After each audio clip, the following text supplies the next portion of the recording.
Innovation and tradition. Elegance and excellence. A centuries-old tradition of enterprise, energy and hospitality. People of charm and wit. A thriving commercial town with every modern convenience and facility. The mystery of the past, the excitement of the present, the magic of the future.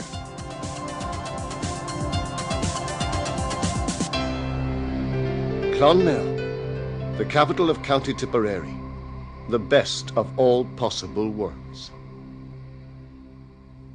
The secret of a people is in the land in which they live. Their character can be seen in the hills and in the fields, and their dreams can be read in the buildings old and new which they have built. The people of Clonmel are blessed, for they live their lives and dream their dreams in a part of Ireland known as the Golden Vale, a rich agricultural and dairy land, soft and green. This beautiful countryside gave the town of Clonmel and its people their first wealth and power. This idyllic valley, sheltered by the Cumra Mountains and Slieve na Mon and shaped by the River Suir, has forged the personality of its inhabitants. Over 1700 years ago, it is said, a tribe of people called the Disha from further north in County Meath were defeated in a battle for kingship. One day they encountered a swarm of bees and decided to follow them. The bees led them to this place, the valley of the River Suir.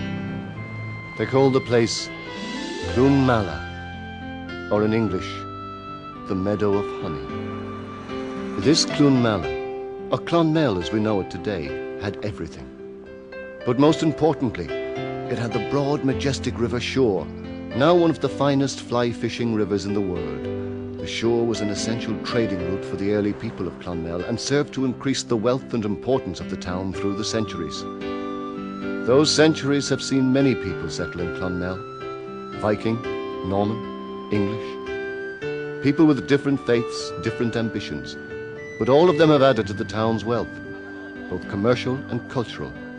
And all of them have cared for and enjoyed, as you will, the breathtaking beauty of this unique place.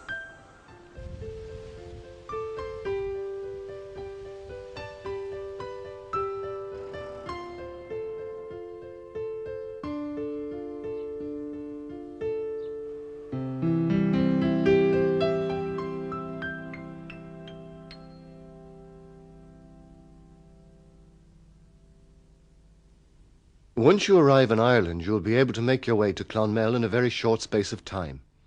The town is easily reached by road and rail, from national and regional airports and ferry points. A short trip from the bustle of the big cities to the splendid calm of the South Tipperary countryside. Clonmel, home to 20,000 people, is the largest inland town in Ireland. It is built on the banks of the mighty River Suir at the southern end of the county of Tipperary. It is a short drive from the historic towns of Feathered, Carrick-on-Suir, Cahir and Cashel. But when you discover Clonmel, why would you ever want to leave it?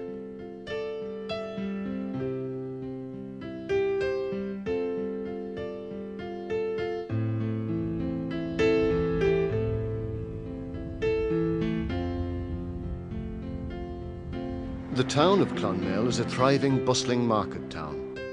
A town of business and banking, of leisure and entertainment.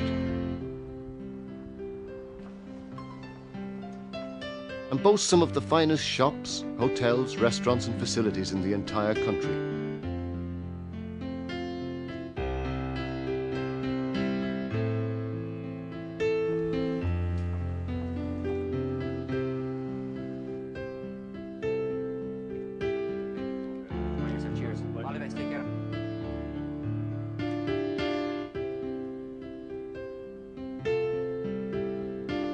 Standing proudly beside the modern facades, the leisure centre, the new library, the modern grandeur of the county administrative buildings and the new housing schemes are a variety of older buildings.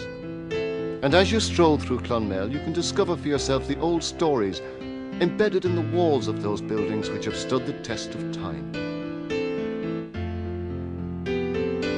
5 minutes away from the busy heart of Clonmel is the church known as Old St. Mary's.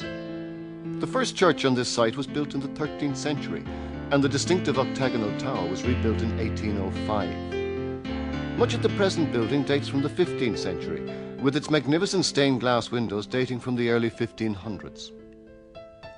A peaceful, secluded place, it is hard to imagine that it was in the front line of the great siege of Clonmel, which occurred in the 17th century.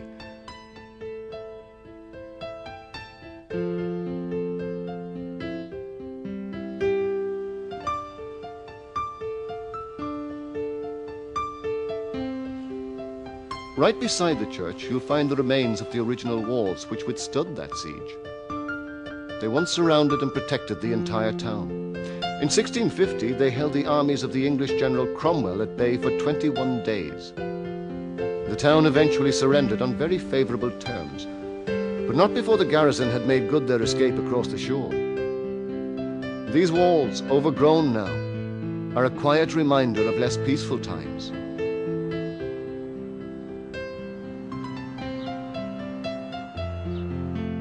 Just a short walk from St. Mary's, you'll come across the Franciscan Friary. The first friary was built in 1269, but the building as it stands today was erected in 1884. It's a glorious structure of carved stone and stained glass.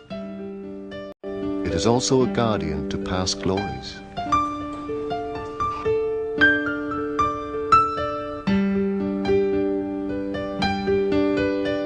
In a quiet corner of the chapel can be found the tomb of the Lords of Care, the de Burgos, their last resting place here in the town they built. Full many a year has it echoed along, the clear winding river majestic and strong, outliving Ireton and Cromwell as well as the beautiful chime of the old friary bell.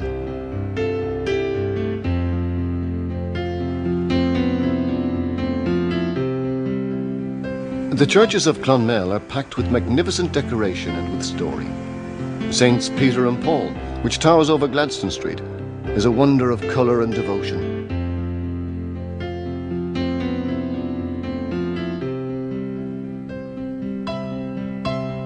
Its walls and galleries a veritable pantheon of saints.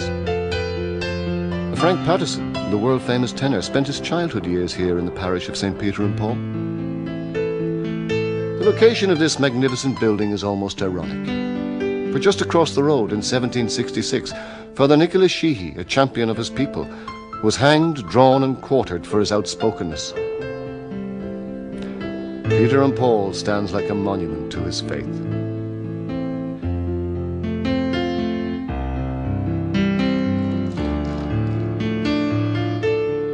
Nearby is the old Courthouse Building, which housed the trial in 1848 of the famous young Ireland rebels William Smith O'Brien, Thomas Marr and others. They were condemned to death in this building, but the sentence was commuted and they were transported to Tasmania. At the junction of O'Connell Street and Gladstone Street is another remarkable building, the Main Guard. The original was erected in 1674 and was rebuilt in its present form about 1810. Originally intended as a courthouse, it became a market centre of the town. Tommy O'Brien, well-known broadcaster and music critic, once lived on O'Connell Street in the shadow of the West Gate, the last remaining gate to the old town. In the days of the Norman lords, and for many centuries afterwards, the Irish were forced to leave by this gate and return to their homes outside the walls. It's no surprise then to discover that that part of Clonmel beyond the West Gate is known as Irishtown. Pride of place in Irishtown is the exquisite church of St. Mary's. Its ornate ceiling is the finest example of its kind in Europe, and its high altar is a breathtaking example of devotional design.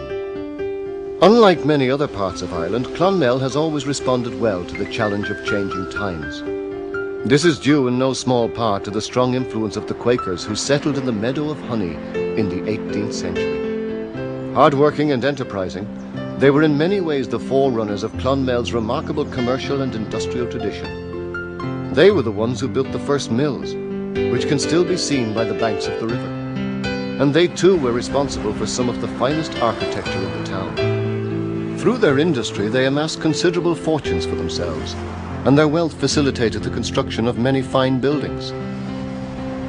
This distinctive slated building was built by one John Christian. The Georgian Splendor of Ann Street was the brainchild of Charles Ryle, who named the street after his wife. During construction in 1820, it was described as a street of very eligible houses.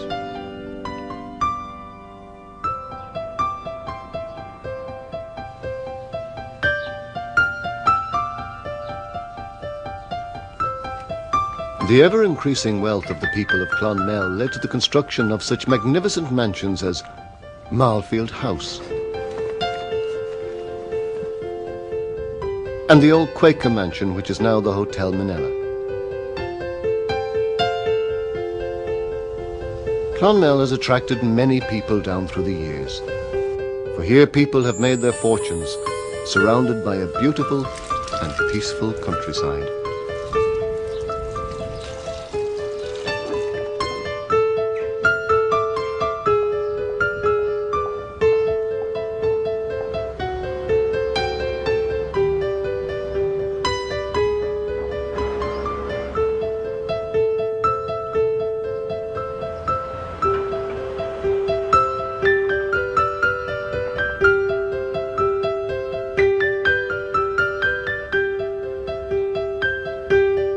Of all the people who have absorbed the enterprising personality of Clonmel and thrived amidst its enticing landscape, none is more famous than Charles Bianconi. He was born Joachim Carlum Giuseppe Bianconi in Tregolo, now called Costamasnaga near Lake Como, northern Italy. It is said that due to a slight romantic scandal, his family apprenticed him to an art dealer named Faroni. Faroni brought his apprentices to Ireland, and Bianconi set up his own business as a carver, gilder, and seller of prints. His travels brought him to Clonmel in 1809, where he set up shop to sell gilded mirrors and framed prints. His business prospered, but Bianconi never forgot the many miles he had trudged from Dublin to Clonmel, and slowly a business plan began to form itself in his mind. In 1815, he took advantage of the fall in the price of horses and, on the 6th of July 1815, he started to run a small passenger car between Clonmel and Cahir. Within a year, he had coaches running to Thurles, Limerick and Waterford. By 1825, his fleet of coaches was covering 1,170 miles a day. Despite competition from the railways, the business continued to expand, and by 1857 he was covering 4,244 miles a day and travelling across 22 of Ireland's 32 counties. The coaches left from outside Hearn's Hotel, which is still in business today, its atmosphere and its hospitality untarnished by the passage of time. Across the road from Hearn's Hotel, in the old town hall, Bianconi himself was twice elected mayor. He received his chain of office in this chamber, just as today the chain of office is handed from one mayor to the next.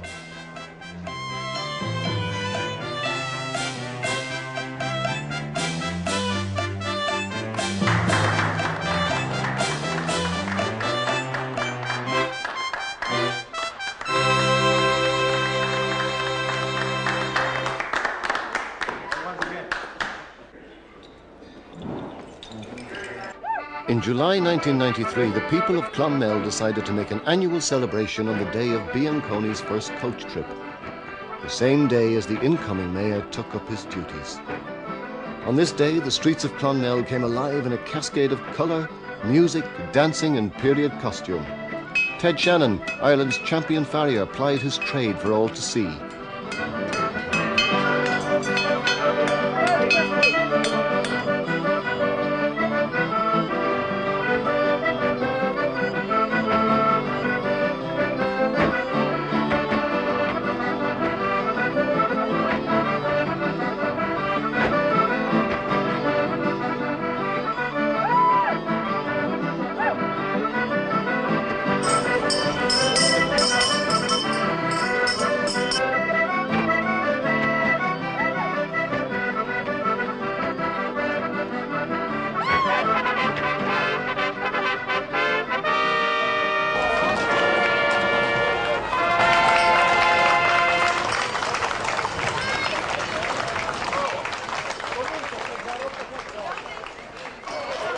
A replica of the first coach carried the mayor of Clonmel and the mayor of Costamasnaga off to care.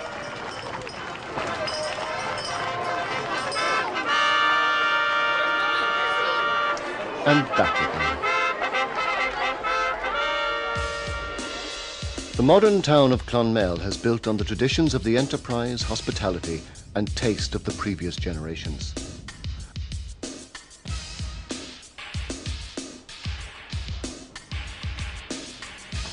O'Connell Street and Gladstone Street, the main streets leading off the old market cross, boast some of the finest shops and restaurants in the country.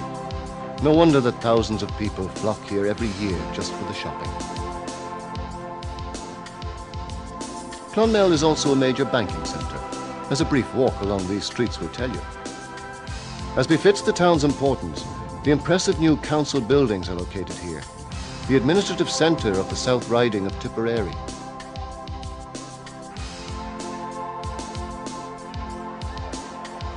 The town is equipped with an excellent swimming pool and fitness complex.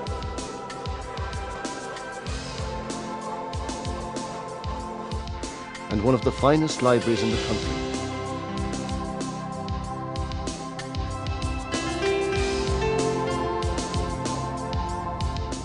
In the Hillview Sports Complex, all tastes can be catered for. Pitch and putt, tennis, badminton and table tennis.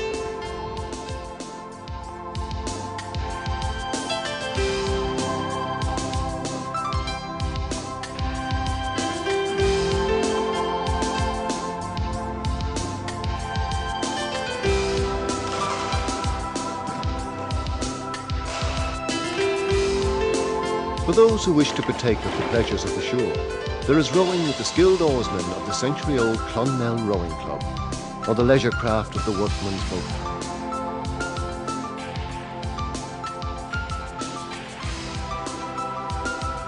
But for those who prefer a bit more risk to their pastimes, there is always the lure of the gamble. Whether you wish to go to the dance or go to the races, the choice is yours with race meetings at Powerstown Park and at the Clonmel Greyhound Track throughout the year. Indeed, in Clonmel, the choice is always yours. No matter where you are in town, you are only a short walk from the countryside. A countryside rich in its diversity and possibility. Whether you favour a peaceful stroll along leafy lanes or along the banks of a river.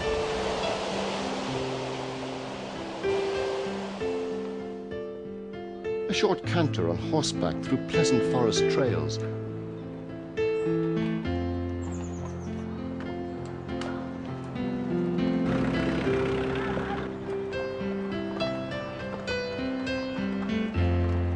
Organised walking tours and cycling tours.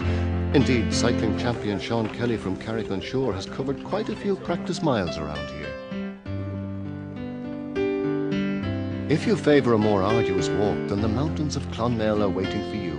Indeed, Clonmel has played host to the international two-day Comera Marathon, which started from the Clonanav guest house.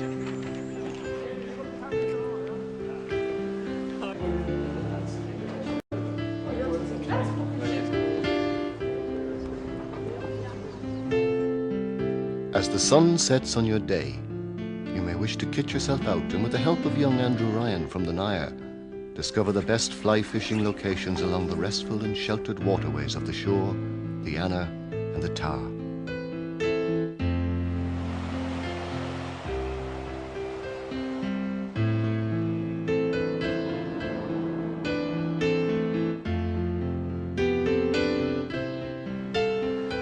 But if the ancient game of golf is your primary passion, the Clonmel Golf Club provides you with 18 testing holes in a beautiful surrounding.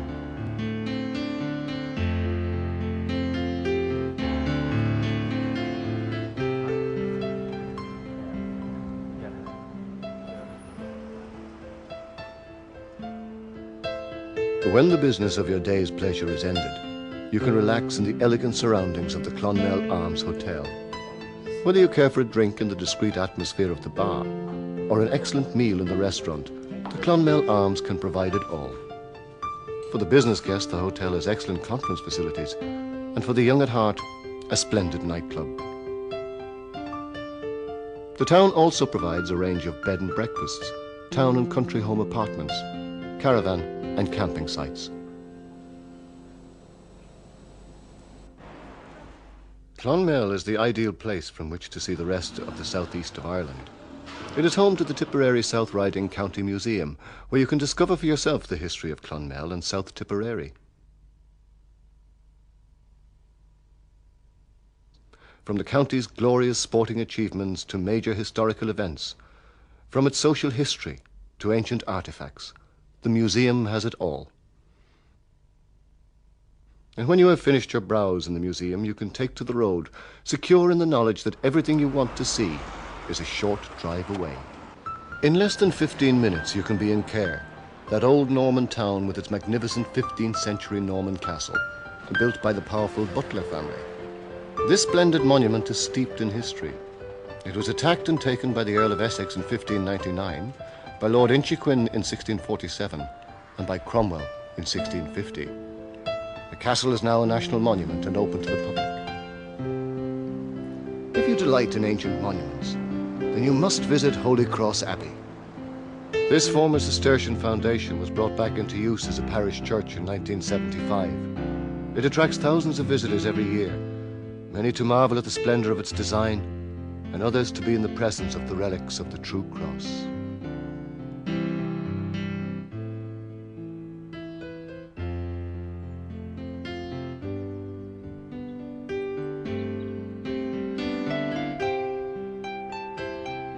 And from the top of the magical mountain of Sliabh na Món, with its legends of heroes, kings, and lovers, you can see the splendor of South Tipperary spread out below you. As you explore these monuments, you will find yourself amidst some of the most beautiful countryside in the world, such as the famous Glen of Aherlow. And there are a range of fine beaches less than half an hour away. And while you're in Cahir, you can pay a visit to the famous Swiss Cottage. Designed in 1810 by the then royal architect John Nash, it is said to be the finest of its kind in the world. In its heyday, the lawns resounded to the rousing sound of brass bands as the occupants prepared themselves for hunting and fishing parties. Restoration began in 1986, and both the interior and the gardens of this lovely building are now a reminder of its glorious and elegant past.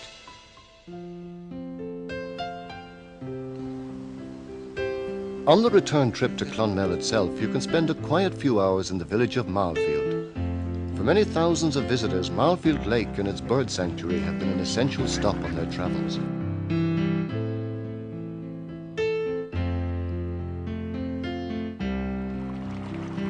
For here, sheltered by the arching branches of the trees, is St. Patrick's Well. The well, one of the largest in Ireland, surrounds a cross dating from the 6th or 7th century. This silent, leafy glade has become for many an important place of pilgrimage. Finally, you will have to visit the ancient capital city of Cashel, or, as it was once known, Cashel of the Kings. The awesome buildings on the top of the great rock date from the 9th to the 11th centuries. After a long and stormy history as a stronghold of Irish kings, it was granted to the church in 1110 by Murtagh O'Brien. Moving among the proud remains of the 92-foot-high round tower, standing beneath the soaring glory of the windows of Cormac's Chapel, you can experience for yourself the power and the dignity of the Tipperary heritage. But there's more to this part of the world than history, and Cashel is a fitting home for the energy and the fun of the Brú Barú musicians and dancers.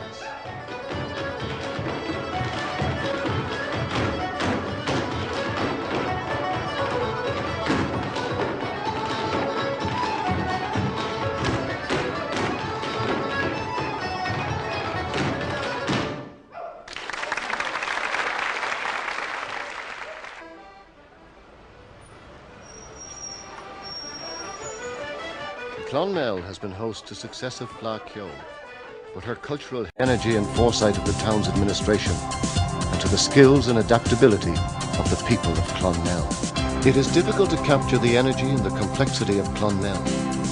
It is both a rural market town and commercial capital, always conscious of the importance of its past, yet constantly moving forward.